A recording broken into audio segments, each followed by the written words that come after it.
الحمدللہ والصلاة والسلام علی رسول اللہ اما بعد۔ ابو ہریرہ رضی اللہ عنہ بیان کرتے ہیں کہ ایک دن رسول اکرم صلی اللہ علیہ وعلی آلہ وسلم دن کی ایسی گھڑی میں باہر نکلے کہ جس وقت آپ سے کوئی نہیں ملتا تھا اور آپ اس وقت نہیں نکلا کرتے تھے کہ اچانک ابو بکر صدیق رضی اللہ عنہ بھی آ گئے تو آپ نے پوچھا کہ ابو بکر کیسے آنا ہوا؟ تو انہوں نے کہا کہ اللہ کے رسول صلی اللہ علیہ وسلم میں گھر سے اس مقصد سے نکلا کہ آپ سے ملاقات کر سکوں اور آپ کے روئے مبارک کا رخ زیبا کا دیدار کر سکوں اور آپ سے سلام کر سکوں۔ تھوڑی دیر ہی گزرا تھا کہ عمر رضی اللہ عنہ بھی پہنچ گئے۔ آپ نے پوچھا کہ عمر کیسے آنا ہوا؟ تو انہوں نے کہا کہ اللہ کے رسول صلی اللہ علیہ وعلی آلہ وسلم بھوک لگی ہے۔ اللہ کے نبی صلی اللہ علیہ وسلم نے فرمایا کہ مجھے بھی بھوک کا کچھ احساس ہو رہا ہے۔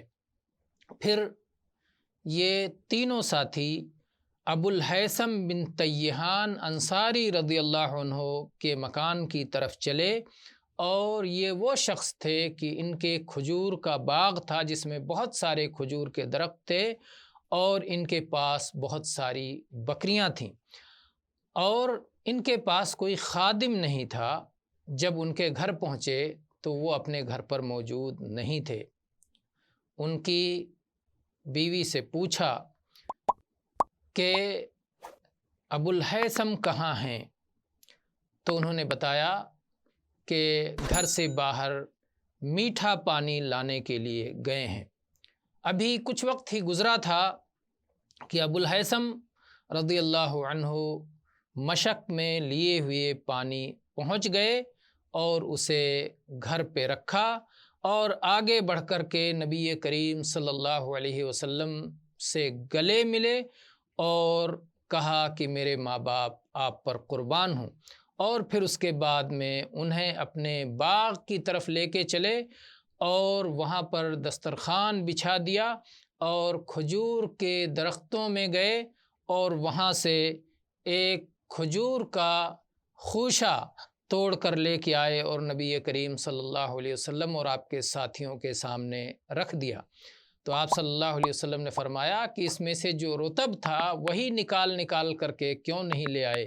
تو انہوں نے کہا کہ اللہ کے رسول صلی اللہ علیہ وآلہ آلہ وسلم، میں نے چاہا کہ اس میں سے جو آپ پسند کریں، رطب لینا چاہیں، بسر لینا چاہیں، وہ آپ لوگ خود اختیار کر لیں، خود پسند فرما لیں۔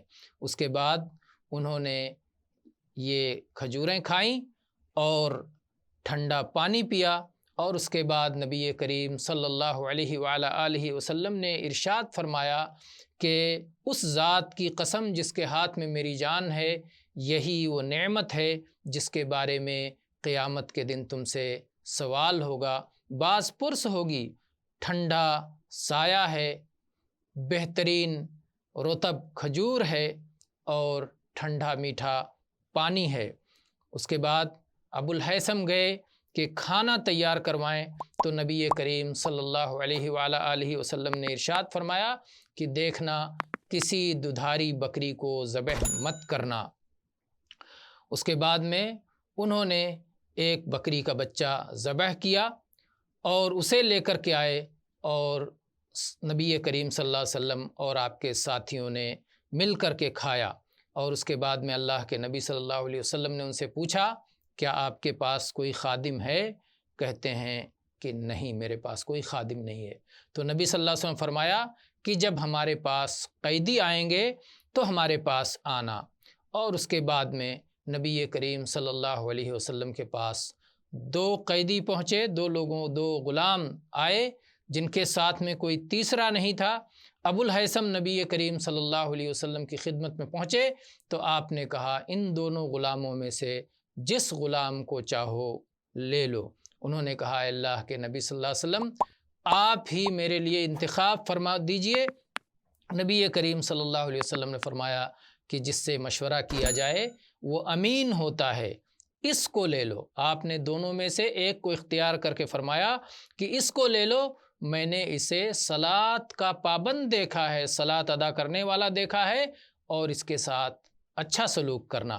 اور اس کے بعد ابو الہیثم اپنے گھر چلے گئے، اپنی بیوی کو اس بات کی خبر دی، بتایا کہ رسول اکرم صلی اللہ علیہ وسلم نے یہ غلام اور خادم عطا فرمایا ہے اور کہا ہے اس کے ساتھ اچھا سلوک کرنا۔ تو ان کی بیوی نے کہا کہ رسول اکرم صلی اللہ علیہ وسلم نے جو تمہیں نصیحت کی ہے اس کا حق اس وقت تک ادا نہیں کر سکتے جب تک کہ تم اس غلام کو آزاد نہ کر دو۔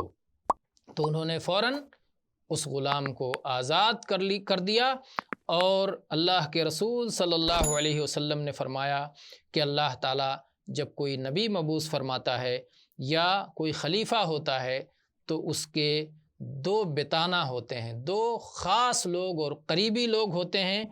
ایک وہ ہوتا ہے جو بھلائی کا حکم دیتا ہے اور برائی سے روکتا ہے، اور ایک وہ ہوتا ہے جو اسے نقصان پہنچانے میں کوئی کمی نہیں کرتا۔ تو جس شخص کو برے ساتھیوں سے بچا لیا جائے، برے مشیروں سے بچا لیا جائے، اللہ تعالیٰ کی طرف سے اس کی حفاظت ہو گئی۔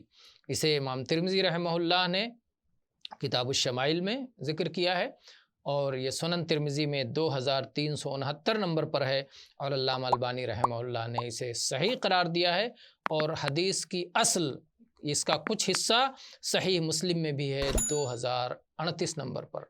واللہ اعلم والحمد للہ رب العالمین۔